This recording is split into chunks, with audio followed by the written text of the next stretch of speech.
बेटियों को और बेटियों के साथ साथ बेटों को, क्योंकि उनका भी उतना ही समाज में योगदान है जितना बेटियों का है। तो दोनों को ये चीज़ बताइए और समझाइए कि भाई आपको क्या करना है, और अपने सनातन धर्म की कुछ शिक्षा दीजिए उनको। कोई बुक पढ़ाइए, कोई जो भी आपकी रामायण है ये है, इनको पढ़ाने के लिए प्रेरित करिए। और प्लीज़ महाकाली से जोड़िए, क्योंकि हमें भी ये चीज़ समझ में आ रही है कि सनातन धर्म हमारा नहीं बच रहा है। हम पश्चिम की तरफ को भाग रहे हैं, हमारे बच्चे हमारी बातें नहीं सुन रहे हैं, और इसमें हम मम्मियों का ज़्यादा फॉल्ट है।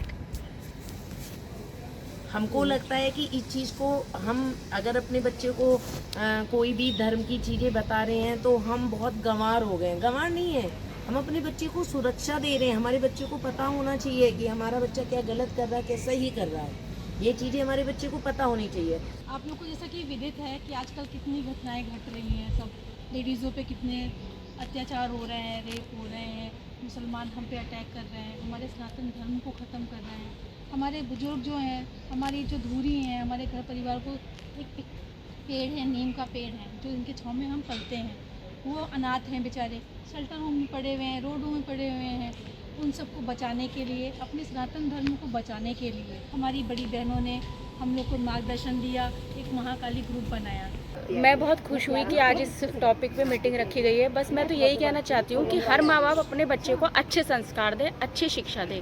बट आपने जो ये मीटिंग महिलाओं के लिए रखी है, तो मैं चाहती हूँ कि नेक्स्ट टाइम आप इस एज ग्रुप मतलब 15 टू 20-22 इस एज के ग्रुप के लिए भी मीटिंग रखिए, कि आप भी उनको समझाएं कि वो ऐसे मतलब उसमें पचड़ों में ये ना पड़े। सही आप मैं चाहती हूँ कि हम लोग तो रहेंगे ही, माएँ तो रहेंगी ही, बट आप हमारी बेटियों को भी इसमें वो करें, सम्मिलित करें कि भाई इन चीज़ों का कितना बुरा प्रभाव पड़ता है आगे चल के।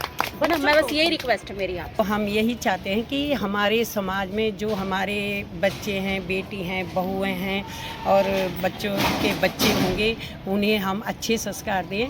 अच्छे पढ़ाने के लिए तो लोग विदेश भी भेज देते हैं, लेकिन सबसे बड़ी पाठशाला एक माँ होती है बच्चे की, जो बच्चे को संस्कार देती है। मैं यही चाहती हूँ कि हर घर में माताएं जो अभी मतलब यंग हैं, जो बच्चे छोटे हैं, उनको अच्छे संस्कार दें और बच्चे माता पिता के पैर छुएं।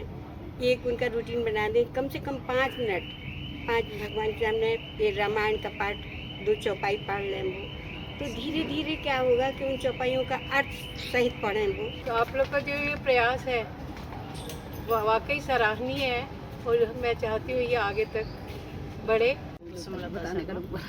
मैं आपके विचारों से बहुत अच्छी तरह सहमत हूँ, और जो आप काम करने जा रहे हैं वो बहुत अच्छा है, बहुत सराहनीय है। जो आप लोगों ने इनिशिएटिव लिया है और ये महाकाली वाहिनी के साथ आप लोग मिलकर जो ये उद्देश्य लेकर आगे बढ़ रहे हैं, इसको लेकर आप मेरी बहुत सारी शुभकामनाएं हैं। मैं आपके साथ भी हूँ, मुझसे जो बन पड़ेगा मेरे एरिया को लेकर मैं बिल्कुल करूँगी। जय महाकाली। जय महाकाली। सभी के समक्ष महाकाली के लिए कुछ कहना चाहती हूँ, और जो आप ये लोग काम कर रहे हैं, जो संगठन आपने बनाया सबसे पहले, तो उसके लिए मैं धन्यवाद देती हूँ, क्योंकि शायद ऐसी पहल हर कोई महिला नहीं कर सकती, क्योंकि आज के समय में समय किसी के पास नहीं है, और आप खुद भी घर का समय घर में भी काम करते हैं और उसके बाद ये काम कर रहे हैं, तो समाज के लिए एक अनोखी सोच है आप लोगों की। और शायद हमारे समाज में जो इतना भ्रष्टाचार फैला हुआ है, ख़ास तौर से लव जिहाद को लेके, देखिए मैं एक टीचर हूँ, मैं आपको बता दूँ, क्योंकि मैं ये हम सब चीज़ें ये फेस करते हैं, और मेरा स्कूल भी 6 to 12 गर्ल्स ही है, तो माँ बाप की परवरिश भी वहाँ दम तोड़ देती है, जहाँ बच्चों का इमोशंस डेवलप हो जाता है।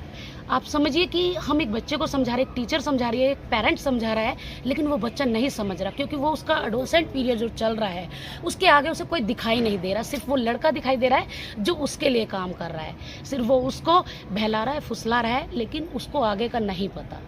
इसीलिए ये जितने भी केसेस होते हैं सबसे ज़्यादा देखने को, क्योंकि वो एडोसेंट पीरियड में ही होते हैं, उस बच्चे को समझ नहीं होती है। तो मैं आपसे यही आपसे रिक्वेस्ट करती हूँ कि प्लीज़ आप इसको इतना फैलाएं, हर एक महिला आपसे जुड़े, हर एक महिला, हर एक घर की बच्ची इस चीज़ से अवेयर हो, क्योंकि हम सोचते हैं हमारा बच्चा स्कूल में जा रहा है, और वो तो हम गर्ल्स स्कूल में पढ़ा रहे हैं, लेकिन ऐसा नहीं है। बच्चे का जब इमोशंस डेवलप हो जाता है तो उसे ना माँ रोक सकती, ना बाप रोक सकता, ना टीचर।